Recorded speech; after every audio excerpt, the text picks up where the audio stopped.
family. And in this family there was a mother and a father and two drop-dead gorgeous daughters. Now, the first daughter was as hard-working as she was beautiful. She would do everything that was asked of her and more. If her parents asked her to do the dishes, she did the dishes, cleaned the kitchen counters, and swept and mopped the floor. She would garden, cook, clean, mend, and most of all, she would spin. She would sit for hours at the spinning wheel, turning flax, which is some kind of a plant thing, into thread. And then she would take the thread to the marketplace, sell it, and bring the money back and give all of it to her parents. She had a sister. That sister was not hardworking. She was as lazy as she was beautiful. She would roll out of bed about noon, head to the kitchen, make a big mess making her breakfast, and leave it for her sister to clean up, because that's what she liked to do anyway, right? She would spend hours in front of the mirror and leave her hair stuff and her makeup and her clothing and that toothpaste splatter all over the place. Let her sister clean that up too. She did nothing. She didn't garden. She didn't even dust the mantelpiece, and she never, ever, ever, ever, ever sat at the spinning wheel. She didn't even know how to turn it on. Well, her mother started to worry about this. Now, she knew that the hardworking sister, she would get a husband, a hardworking husband. And together, they would work really hard and be happy. That's what they do in fairy tales.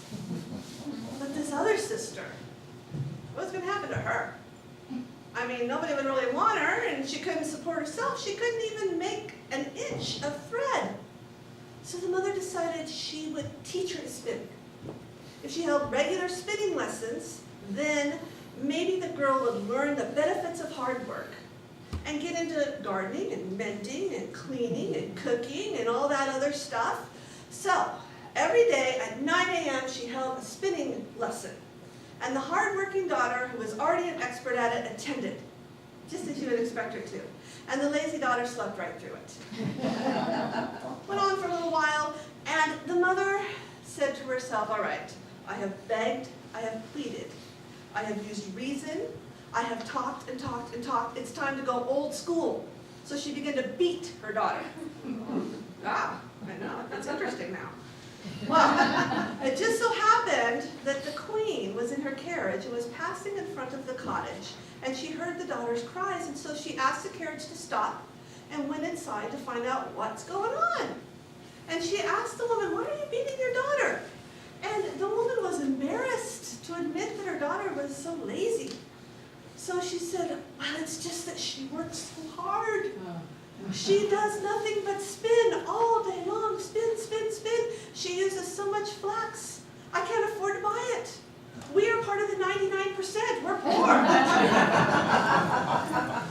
Well, the queen loved the sound of the spinning wheel, and she was the 1%. What are you going to do, right? So she said, let your daughter come home with me. I'll take her to the palace. I love to hear the sound of a spinning wheel.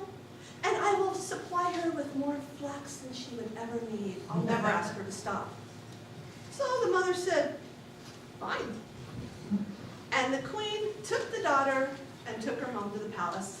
When they got there, she took her upstairs, and there were 3 large rooms, floor to ceiling, wall to wall, stuffed with flax. What would that look like? And a spinning wheel, and she said to her, there you are. You may spin. And when you have spun all 3 rooms, you may marry my eldest son, because you are industrious. And she left. And the girl looked around, and she looked at the spinning wheel, and she had no idea what to do. And so she sat down, and she started to cry. And she cried for 3 days. And at the end of the 3rd day, the queen came back. And she looked around, and she said, what is going on? You haven't done anything. And the girl thought very quickly, and she said, well, it's just that I really miss my mom. And I can't spin if my mom's not here. And the queen said, oh, honey, I'm so sorry. Of course you miss your mother. But it's been 3 days. So you need to get to it. Starting tomorrow, I want to see some action happening up here. Well, the girl didn't know what to do, so she walked to the window, and out of the nearby forest came 3 very strange-looking little women. One of them had an enormous flat foot. The other one had a huge bottom lip that went over her chin. And the third one had a gigantic thumb. Well, they came out and they waved to the little girl at the window, and she waved back.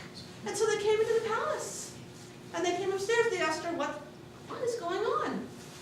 And she told them the story, and they said, oh, honey, we come from a long line of spinners. Our family spins like you wouldn't believe. We'll take care of this for you. However, you must make us a promise. When you get married, you must invite us to the wedding. Greet us warmly as if we are your aunts and allow us to sit at the head table with you and your husband. And the girl said, fine, whatever, I don't care. So the one with the enormous foot sat down and she began to tread the spinning wheel. The one with the big lip would take the thread and she would wet it across her lip. And the one with the enormous thumb would wind it around her thumb, thunk it on the table, and a little spool of thread would come off perfect every time. Worked great.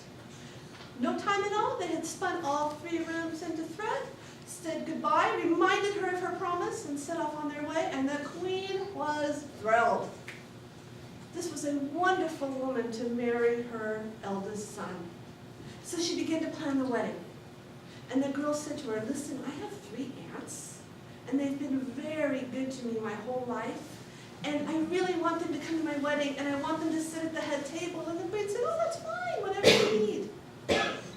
Well, the day came, festivities were beginning, and out of the forest came 3 very strange-looking little women. And the prince saw them coming, and he turned to his new bride, and he said, do you know them? And his bride said, yes, those are my aunts. And she greeted them warmly and invited them to sit at the big table. And the prince looked at them and he said, those are some strange-looking women. What has my mother done? What kind of family does this woman come from? So he went to the first woman and he said, my wife's beloved aunt. You will be my aunt also. I'm so happy to see you. You have a very big foot. And the woman said to him, oh, you know, I was born with 2 regular-sized feet, but I come from a long line of spinners. We spin all the time, and I have sat at the spinning wheel, and I tread, and I tread, and I tread, and my foot got bigger and bigger and bigger, and now it is the perfect size for me to get all of my work done. It looks a little funny, but I don't mind. Oh, the prince went to the second woman, and he said, my wife. Now my aunt. I'm so happy to finally meet you. You have a big lip. And she said to him, oh, honey, I was born with 2 perfectly normal-sized lips. But I come from a long line of spinners. We spin all day long. That's all we ever do. And I use this to wet the thread, and my lip got bigger and bigger. Now it's the perfect size, gets the job done. Looks a little funny, but I don't mind. So the prince went to the third one, and he said, all right, so now you're my aunt too, but you have a very big thumb.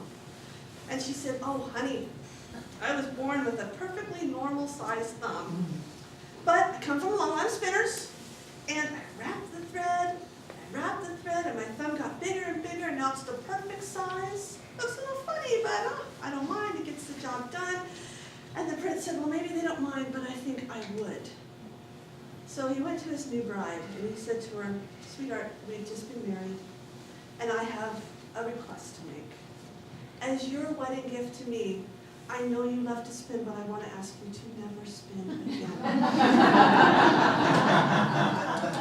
And the new princess looked at her husband, and she said, if that is the one thing that you need, that's what you will get from me. And so she never spun again. Or ever, really. And lived happily ever